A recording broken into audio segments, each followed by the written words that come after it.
Everyone, I really hope you are doing great. हम लोग BNSS का लेक्चर कंटिन्यू करेंगे सेक्शन नंबर 241 से। सेक्शन नंबर 241 से अब जॉइंटर ऑफ चार्जेस के बारे में यहाँ पर हमें पता चलेगा कि चार्जेस को किस तरीके से ज्वाइन करके हम अपना काम करेंगे। सबसे पहले देखो, section number 241 talks about separate charges for distinct offences. यानी कि अगर अलग अलग ऑफेंस किया है किसी इंसान ने तो अलग अलग चार्ज उस पर जो है लगेंगे। मतलब देखो, पहले हम लोग पढ़ते हैं, उसके बाद मैं आपको बताती हूँ कि ये किस तरीके से जस्टिफाई हो रहा है आपका sub heading. For every distinct offence of which any person is accused, जिस भी ऑफेंस के लिए वो अक्यूज्ड है वो person, there shall be a separate charge, एक अलग से सेपरेट चार्ज होगा। And every such charge shall be tried separately. जैसे मान लीजिए किसी इंसान पे हर्ट का चार्ज लगा है, थेफ्ट का चार्ज लगा है, ठीक है, या थेफ्ट का हम मतलब हर्ट और थेफ्ट साथ में नहीं लेते, वो फिर एक ही चार्ज हो जाएगा, रॉबरी हो जाएगा। मान लो कि हर्ट का लगा है, ठीक है, मर्डर का लगा है, कुछ भी ऐसे, ठीक। अब यहाँ पर क्या हो रहा है, यहाँ पर ये कह रहे हैं कि अलग अलग चार्जेस अगर लगे, ये डिस्टिंक्ट का मतलब है डिफरेंट चार्जेस अगर उसके ऊपर लगे हैं, सॉरी मतलब डिफरेंट जो है ऑफेंस अगर उसने किया है, अलग अलग ऑफेंस अगर उसने किए हैं तो सेपरेट चार्ज होगा। इसके लिए अलग सेपरेट चार्ज होगा, इसके लिए अलग सेपरेट चार्ज होगा। ये बात यहाँ तक समझ में आ गई होगी। फिर कह रहा है कि इसका ट्रायल अलग चलेगा और इसका भी ट्रायल अलग अलग चलेगा। एक साथ ट्रायल नहीं चलेगा, दोनों चीजों का अलग अलग ट्रायल चलेगा। ये यहाँ पर इन्होंने बताने की कोशिश की, every such charge shall be tried separately. वही कह रहा है separate charges for distinct offences, provide that where the accused person man application and writing. लेकिन कह रहा है ये कंडीशन है। प्रोवाइडेड का मतलब क्या होता है, कंडीशन लगी हुई है। क्या कंडीशन लगी है भाई? कंडीशन ये है कि अगर अक्यूज्ड पर्सन एक एप्लीकेशन दे दे राइटिंग में और वो ऐसा चाहता है, ऐसा डिजायर कर रहा है, and the magistrate is of opinion, और मजिस्ट्रेट को भी ऐसा लगता है कि that such person is not likely to be prejudiced thereby, कि वो जो पर्सन है यानी कि जो अक्यूज्ड है उसको कोई हार्म नहीं होगा, द मजिस्ट्रेट में ट्राई टुगेदर ऑल और any number of the charges framed against such person. तो मजिस्ट्रेट क्या करेंगे, सबको जो है एक साथ एक ट्रायल करेंगे, अलग अलग ट्रायल करने का मतलब नहीं है। लेकिन ये कब होगा? जब मजिस्ट्रेट को ऐसा लगे, मजिस्ट्रेट ऐसे ओपिनियन में है, और जब अक्यूज्ड को भी कोई हार्म ना हो रहा हो तो, और अक्यूज्ड ने खुद जो है एप्लीकेशन लगाई है राइटिंग में, तो ऐसा किया जा सकता है। फिर उसके बाद इलस्ट्रेशन वही है कि A is accused of a theft on one occasion, causing of grievous hurt on another occasion। एक बार जो है उसने क्या किया, थेफ्ट किया है किसी एक जगह पर, ठीक। मान लीजिए 1 जनवरी को उसने थेफ्ट किया कहीं, ठीक। उसी दिन फिर यहाँ पर ग्रीवियस हर्ट उसने कॉज नहीं किया, दूसरे दिन जो है उसने जा करके कर दिया अनदर ओकेजन पर। फॉर एग्जांपल 3 जनवरी को उसने जाकर के किसी को ग्रीवियस हर्ट कॉज कर दिया। तो A must be separately charge and separately tried for the theft and causing grievous hurt. ये जनरल रूल का इलस्ट्रेशन है। कंफ्यूज ना हो जाना कि मैंने प्रोवाइडेड में तो ये बताया कि ऐसा कर सकते हैं, लेकिन अगर अक्यूज्ड जो है एप्लीकेशन लगाते तो बिल्कुल कर सकते हैं। लेकिन ये जो उन्होंने इलस्ट्रेशन दिया है वो जनरल रूल का इलस्ट्रेशन है, ठीक। अब आते हैं 242 पर। Offences of same kind within year में be charge together. Same kind का ऑफेंस किया है, साल भर में ऑफेंस किया है, एक साल में, मतलब यानी कि 12 महीने के अंतराल में किसी एक पर्सन ने सेम काइंड की अगर ऑफेंस, अब ये सेम काइंड क्या होता है वो भी हमें सेक्शन में देखेंगे, बताया हुआ है। और सेम काइंड के अगर उसने ऑफेंस किया तो एक ही ट्रायल उस बंदे का चलेगा, अलग अलग ट्रायल नहीं चलेंगे। देखिए, when a person is accused of more offenses than one of the same kind, एक से ज्यादा ऑफेंसेस के लिए जो है वो उसके ऊपर एक्विजिशन है, committed within the space of 12 months, 12 महीने के स्पेस में, ठीक है, from the first to the last of such offences whether in the respect of the same person और नॉट। भले ही वो उसने, जैसे मान लीजिए एक उसने कुछ एक्स ने एक ऑफेंस ए के अगेंस्ट किया है, फिर उसी एक्स ने एक ऑफेंस जेड के अगेंस्ट किया है, कोई जरूरी नहीं कि सेम पर्सन के अगेंस्ट ही उसने जो है दोबारा से वही ऑफेंस कर दिया, इससे कोई फर्क नहीं पड़ता। दूसरे पर्सन के अगेंस्ट भी अगर उसने किया है तो he may be charged with and tried at one trial, एक ही ट्रायल उसका चलेगा, any number of them not exceeding 5। अब ये नंबर किस चीज का दे रखा है? ऑफेंसेस का। 5 ऑफेंसेस होने चाहिए। अगर उसने 5 ऑफेंसेस 12 मंथ्स के इंटरवल में किए हैं, 5 ऑफेंसेस 12 मंथ्स के इंटरवल में किए हैं, ये सिर्फ वो इस एक के साथ भी कर सकता है या अलग अलग लोगों के साथ भी कर सकता है। तो अगर उसने ऐसा किया है तो इसको एक ट्रायल में कंक्लूड किया जाएगा, ठीक। Offences are of same kind, और अब इन्होंने यहाँ पर सेम, अगर कोई आपसे पूछे कि सेम काइंड की डेफिनेशन कहाँ दे रखी है तो सबसेक्शन 2 में बता रखा है कि सेम काइंड क्या होता है। तो कह रहा है when they are punishable with the same amount of punishment, जब वो पनिशेबल है सेम अमाउंट के पनिशमेंट से, जब वो पनिशेबल है सेम अमाउंट के पनिशमेंट से under the same section of BNS और ऑफ एनी अदर स्पेशल और लोकल लॉ, चाहे वो बीएनएस में पनिशेबल हो, चाहे वो किसी लोकल लॉ में पनिशेबल हो, चाहे किसी स्पेशल लॉ में पनिशेबल हो, बस शर्त क्या है कि सेम अमाउंट ऑफ पनिशमेंट होना चाहिए। यानी कि अगर इस ऑफेंस की 3 साल है तो इसकी भी 3 साल होनी चाहिए, इसके अगेंस्ट उसने जो ऑफेंस किया था इसकी अगर 3 साल है तो इस ऑफेंस की भी 3 साल ही होनी चाहिए, तभी जो है साथ में ट्रायल हो सकता है, मतलब एक ही ट्रायल हो सकता है। ठीक, provided that for the purpose of this section an offence punishable under subsection 2 of 303 of the Bharatiya Nyaya Sanhita 2023 shall be deemed to be an offence of the same kind, उसको same kind का offence माना जाएगा, और जो है 305 संहिता में जो दे रखा है उसको भी सेम काइंड का ऑफेंस माना जाएगा, and that an offence punishable under any section of the said Samhita or any special or local law shall be deemed to be an offence of the same kind as an attempt to commit such offence where such an attempt is offence। जहां पर attempt को, उसके attempt को भी offence बनाया गया है तो उसको भी सेम काइंड का ही माना जाएगा। ठीक, अब हम आते हैं सेक्शन नंबर 243 पर।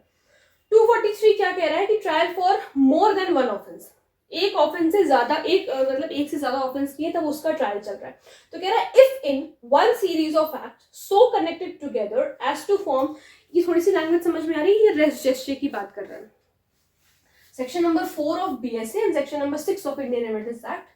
ठीक है, ये किसकी बात कर रहा है? रेस जेस्चर की।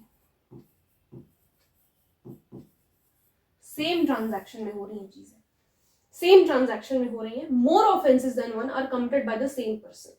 जैसे मान लीजिए वो बैंक लूटने जा रहा था, ठीक है, उसने वहां से बैंक लूटने के चक्कर में एक ट्रांजैक्शन किया था, सिंगल ट्रांजैक्शन उसका क्या था, उसको बैंक लूटना था वहां पर, तो उसको डकैती डालनी थी बैंक में। ठीक, अब उसने क्या किया, बाइक उठाई वहां से, किसी को बाइक चोरी की, तो एक सबसे पहला ऑफेंस उसने ये कमिट किया।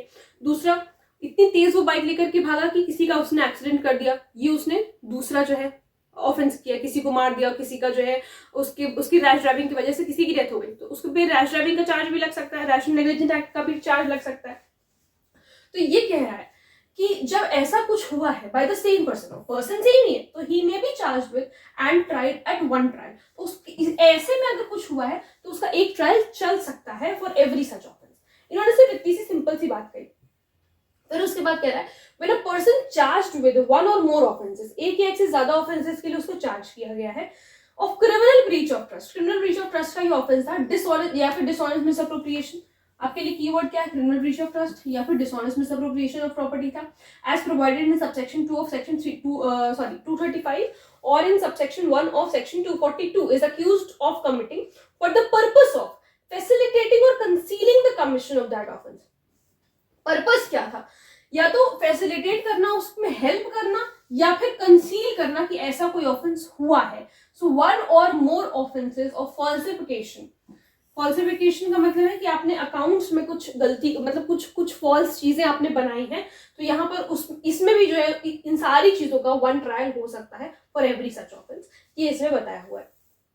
फिर उसके बाद आइए सबसेक्शन 3 क्या कह रहा है, if the acts alleged to constitute an offense falling within 2 or more separate definitions, 2 या 2 से ज्यादा सेपरेट डेफिनेशंस में अगर आ रहा है, of any law in force for the time being by which offences are defined or punished, the person accused of them may be charged with and tried at one trial for each of such offences. 2 या 2 से ज्यादा के जब separate definitions में आ रहा है ना, तो उसको एक ट्रायल में जो है उसका एक ही ट्रायल चल सकता है, बस इतनी सी बात यहाँ पर बताइए। तो यहाँ पर आपका कीवर्ड क्या है, 2 या 2 से ज्यादा, 2 या 2 और मोर सेपरेट डेफिनेशंस। फिर क्या कह रहा है कि if several acts of which one or more than one by itself, ध्यान समझिएगा, more than one would by itself or themselves constitute an offence, कह रहा है अपने आप में तो वो ऑफेंस है ही, लेकिन अगर हम उसको किसी दूसरी चीज के साथ कंबाइन कर दे रहे हैं तो वह एक कंप्लीटली डिफरेंट ऑफेंस बन जा रहा है। The person accused of them may be charged with and tried at one trial for the offence constituted by such act when combined and for any offense constituted by any one or more or of such act। देखो ध्यान से समझिए इसको, ये क्या कह रहा है, ये लाइन पहले क्या कह रही है, ऊपर कह रहा है कि अगर सेवरल एक्ट्स हुए हैं of which one or more than one by itself, अपने आप में तो वो ऑफेंस है ही, लेकिन हम जब उन दोनों ऑफेंसेस को कंबाइन कर दे रहे हैं वो एक कंप्लीटली डिफरेंट ऑफेंस बना रहा है। फॉर एग्जाम्पल थेफ्ट, थेफ्ट अपने आप में एक ऑफेंस है, इसकी सजा है 3 साल, ठीक, हर्ट, ये भी अपने आप में एक ऑफेंस है। तो कह रहा है ये अलग अलग तो ऑफेंस है, ये तो हमें समझ में आ रहा है कि itself it is an offense और themselves constitute an offense, ठीक है। लेकिन अगर हम इन दोनों को कंबाइन कर दें, अगर हम दोनों ऑफेंसेस को कंबाइन कर दें, अगर हम इन दोनों को कंबाइन कर देते हैं तो बन जाता है रॉबरी। थेफ्ट के साथ साथ अगर आपने किसी इंसान को चोट पहुंचाई है तो उसको हम कहते हैं रॉबरी। तो कह रहे जब हमने इसको कंबाइन किया तो ये कंप्लीटली डिफरेंट ऑफेंस बन गया। तो ऐसे में भी हो रहा है तो एक ट्रायल इसका हो सकता है, ये इन्होंने यहाँ पर बताया। फिर कह रहा है subsection 5 nothing contained in this section shall effect section 9 of भारतीय न्याय संहिता। कह रहा सेक्शन 9 को बिल्कुल भी इफेक्ट नहीं करेगा, जो भी सेक्शन में कुछ भी लिखा हुआ है। ये अब आप अपने आप कनेक्ट करके बीएनएस से, बीएनएस की बैरक खोल के इलस्ट्रेशन अब आप अपने आप पढ़ सकते हैं। अलग अलग जो है सबसेक्शंस के इलस्ट्रेशन इसमें दे रखे हैं। अच्छा 244 क्या कह रहा है कि where it is doubtful what offence has been committed. जब डाउट में है, शक है, मतलब पता ही नहीं चल पा रहा है कि ऑफेंस कौन सा कमिट हुआ है, तब क्या होगा। तो कह रहा है इफ अ सिंगल एक्ट और series of act is of such a nature, या तो एक एक्ट या फिर कई सारे एक्ट हुए लेकिन समझ में नहीं आ रहा है, it is doubtful which of several offences the facts which can be proved will constitute. यार ये नहीं पता चल रहा कि हम फैक्ट्स तो चलो प्रूव कर रहे हैं लेकिन कौन सा ऑफेंस बन रहा है ये नहीं समझ में आ रहा। So the accused may be charged with having committed all और एनी ऑफ सच ऑफेंसेस। यार या तो सबके लिए ट्राई कर दो या किसी एक के लिए ट्राई करो। In any number of such charges may be tried at once. और जितने भी चार्ज आपने लगाए हैं एक ही बार में ट्राई करना होगा, यानी कि ट्रायल 1 ही होगा, एक ट्रायल होगा। और he may be charged in the alternative with having committed some one of the said offences, या फिर ऑल्टरनेटिव में भी हो सकता है। अब देखो subsection 2, if in such a case the accused is charged with one offence, एक ऑफेंस के लिए उसको चार्ज किया गया, and it appears in evidence that he had committed a different offence. किसी एक ऑफेंस के लिए उसको चार्ज किया गया था, ठीक। बाद में पता चल रहा है जब एविडेंसेस वगैरह आए तो ये पता चला कि उसने कोई डिफरेंट ऑफेंस ही किया है, for which he might have been charged, जिसके लिए उसको हो सकता है कि हम चार्ज करते।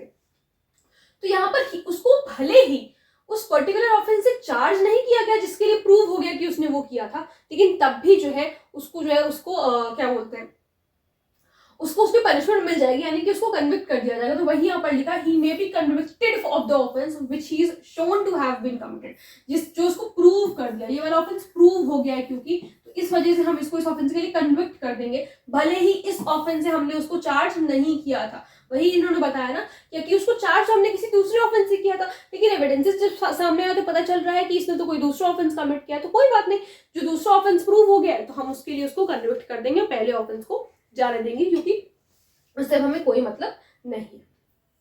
अब देखो इलस्ट्रेशंस में सबसे पहला illustration, A is accused of an act which may amount to theft, जो कि थेफ्ट होता या फिर रिसीविंग स्टोलन प्रॉपर्टी होता या क्रिमिनल ब्रीच ऑफ ट्रस्ट या चीटिंग होता। तो उसको क्यों यहाँ पे डाउटफुल की बात हो रही है, डाउटफुल है, अभी नहीं पता चल रहा, तो ही उसको चार्ज किया जा सकता है थेफ्ट से भी, रिसीविंग स्टोलन प्रॉपर्टी से भी, क्रिमिनल ब्रीच ऑफ ट्रस्ट से भी और चीटिंग से भी, और he may be charged with having committed theft or received stolen property or criminal breach of trust or cheating, ये जो है यहाँ पर बताया हुआ है। फिर उसके बाद बाकी की जो सेक्शंस है वो हम लोग नेक्स्ट जो है लेक्चर में डिस्कस करेंगे। जो इंपॉर्टेंट हमारे सेक्शंस थे ना ये वाले, ये हम लोगों ने कवर कर लिए, तो ये आपको कुछ पता हो ना पता हो इस चैप्टर में, ये वाले सेक्शन जरूर से पता होने चाहिए क्योंकि बहुत ज्यादा इंपॉर्टेंट है। सो रियली होप आप लोगों को समझ में आए होंगे ये सारे सेक्शंस। अगर कोई प्रॉब्लम है, कोई डाउट है तो आप लोग मुझसे कमेंट सेक्शन में पूछ सकते हैं। मिलते हैं नेक्स्ट वीडियो में। Thank you so much.